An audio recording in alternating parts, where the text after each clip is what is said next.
کہا جاتا ہے کہ پہاڑوں کے پیچھے ایک ایسی وادی ہے جہاں پھول انسانوں سے بات کرتے ہیں اور ہوا میں ہمیشہ ایک نرم میٹھی خوشبو گھلی رہتی ہے۔ اس وادی کا نام گلزار نور ہے۔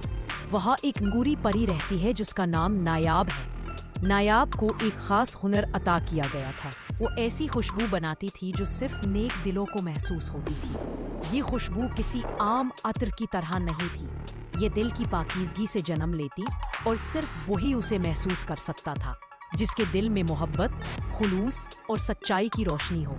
نایاب روز طلوع آفتاب کے وقت پھولوں کی سانسوں سے خوشبو چن کر ایک چھوٹی سی سنہری شیشی میں قید کر لیتی، مگر وہ خوشبو زیادہ دیر قید نہیں رہتی تھی کیونکہ وہ آزادی چاہتی تھی، جیسے روشنی اندھیرے میں قید نہیں رہ سکتی۔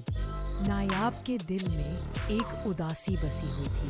وہ روز خوشبو بناتی مگر خود کبھی اسے محسوس نہ کر پاتی۔ اسے یہ تحفہ ملا تو ضرور تھا مگر اس کے ساتھ ایک راز بھی چھپا تھا۔ نایاب کا دل ادھورا تھا۔ صدیوں پہلے ایک انسان نے اس کا اعتماد توڑا تھا۔ وہ انسان نایاب کی خوشبو چرا کر لے گیا تھا تاکہ دنیا پر حکومت کرے، مگر چونکہ اس کا دل لالچ سے بھرا تھا، خوشبو نے اس کے ارد گرد دھواں پھیلا دیا اور وہ اندھیروں میں گم ہو گیا۔ اس دن کے بعد نایاب نے اپنا دل بند کر لیا۔ وہ صرف دوسروں کے لیے خوشبو بناتی رہی مگر خود اس کی مہک سے محروم تھی۔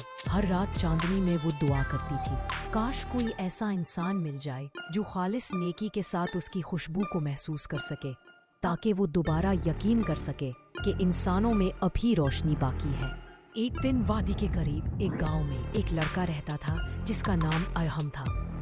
وہ یتیم تھا اور گاؤں کے بچوں کو مفت پڑھاتا تھا۔ اس کے پاس دولت نہ تھی مگر دل میں بے پناہ سکون اور محبت تھی۔ ایک دن وہ لکڑیاں کاٹنے جنگل گیا تو ہوا میں اسے ایک عجیب سی مہک محسوس ہوئی۔ وہ خوشبو نہ کسی پھول کی تھی نہ کسی درخت کی، بلکہ جیسے کسی دعا کی مہک ہو۔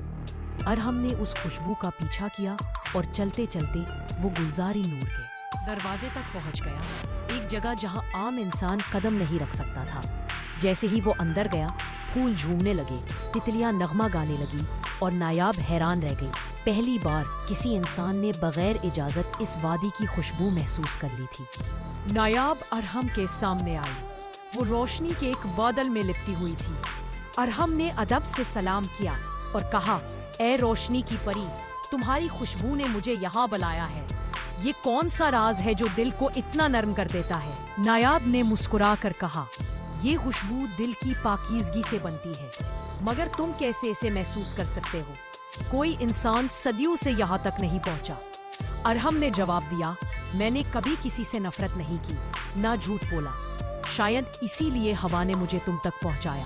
نایاب کے چہرے پر آنسو آ گئے۔ اس نے پہلی بار محسوس کیا کہ اس کے بنائے ہوئے عطر کی مہک خود اس کے گرد پھیلنے لگی ہے۔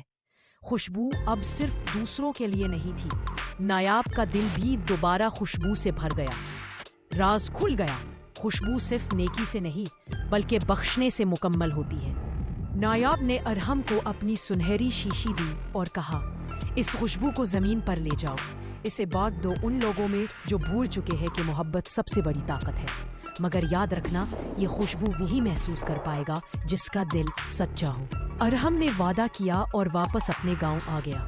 رفتہ رفتہ جہاں جہاں وہ گیا وہاں کے لوگ نرم دل اور رحم دل ہوتے گئے۔ نفرت کم ہونے لگی، محبت بڑھنے لگی۔ نایاب آسمان سے یہ سب دیکھ کر مسکراتی رہی۔ اس دن سے گلزار نور کی خوشبو کبھی ختم نہ ہوئی۔ وہ ہوا میں، انسانوں کے دلوں میں اور ہر اس دعا میں بسی رہی جو خلوص سے مانگی گئی۔ اور یوں خوشبو کا راز سب پر ظاہر ہو گیا کہ نیکی کی خوشبو کبھی مر نہیں سکتی، کیونکہ وہ روح سے جنم لیتی ہے اور روح کبھی فنا نہیں ہوتی۔